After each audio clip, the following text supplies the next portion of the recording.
Kumpirmado, Kim Domingo, certified kapamilya na. Usap-usapan nga ngayon sa social media at trending ngayon sa X ang bagong karakter na papasok sa top hit showing Batang Quiapo na kung saan kumpirmadong si Kim Domingo daw ito. At kung tama nga ang hula ng marami na si Kim Domingo nga ito, ibig sabihin siya ang tinutukoy na napakagandang aktres na lilipat sa Kapamilya Network matapos na ang 7 taon bilang isang kapuso ang naging certified kapamilya na ba si Kim.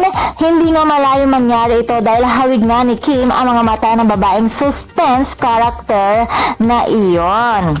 At ayon pa sa kumakalat na balita, gagampanan daw ni Kim ang karakter bilang si Esme de la Cruz. Siya nga ba ay magiging kaaway o kasangga ni Tanggol? Kaya naman excited na mga taga-subaybay ng Batang Quiapo. Subalit kung may bagong papasok, may magpapaalam naman na hindi inaasahan.